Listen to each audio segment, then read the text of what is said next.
The federal government says the spectacular plan by the U.S. to add Nigeria to its existing list of visa travel ban countries is ill-conceived.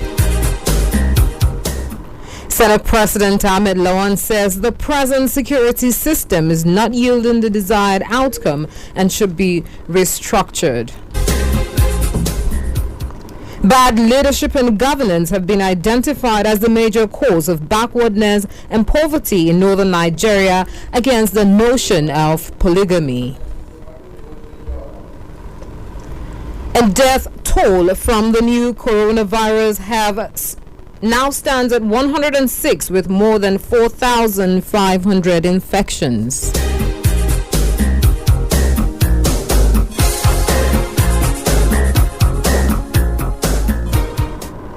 A very good afternoon and thank you for joining us on the news afternoon. I am Dana Daniels here with the news.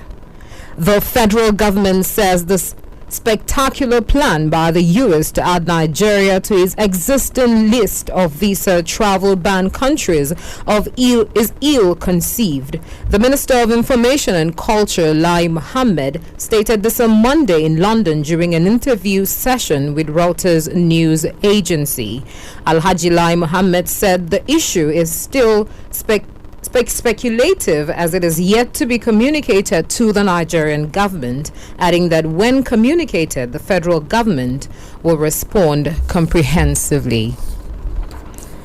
And Senate President Ahmed Lawan says the present security system is not yielding the desired outcome and should be restructured.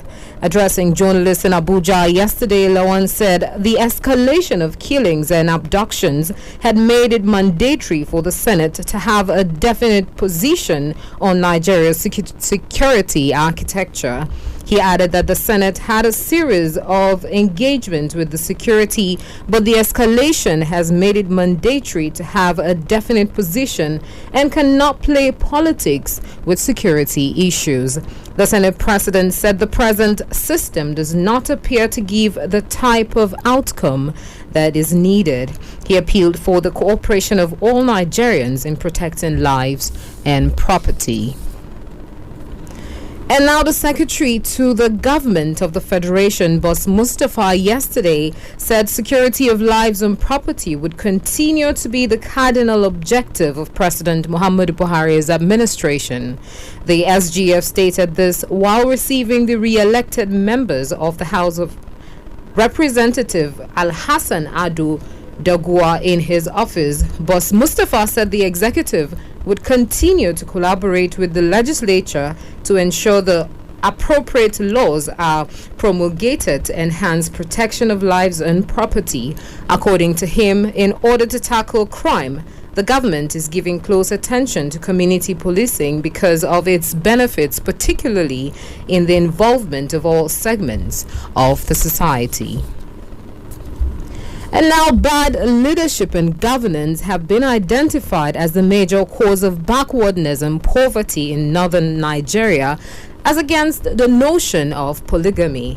Alhaji Umaru Grama, a public affairs analyst in the state, said this while discussing causes of poverty in northern Nigeria and possible solutions during our current affairs program Viewpoint. Grama, while stressing that polygamy is not the cause of poverty and backwardness in the north, said that religious authorities should ensure that poor people don't overburden themselves with wives they cannot cater for. People are unnecessarily getting married without control, and what is expected is now there's need for the state intervention so that this could be properly addressed, and then regulations will be developed so that it will regulate the system of marriage that we've been practicing, so that you will not just get into multiple marriage without satisfying a meeting of the requirements of the criteria for adding more wife. I mean, issue of poverty is a state responsibility. If the state is not up to its own responsibility, then there's a problem. Whether you have polygamy or do not have polygamy, whether polyandry, whether polygyny you are practicing, it's all the same. It doesn't mean anything. Alhaji Gurama also called on northern leaders to ensure that they provide good governance. It will be recalled that the Emir of Kano, Sanusi Lamido, at the maiden convocation of the Federal University, Gusau, said that unless the people of the north change their culture, they would continue to be backward and in abject poverty. However, the statement has since generated mixed reactions and controversies. You're listening to the news live on Progress Radio 97.3 FM Gombe. Stay tuned.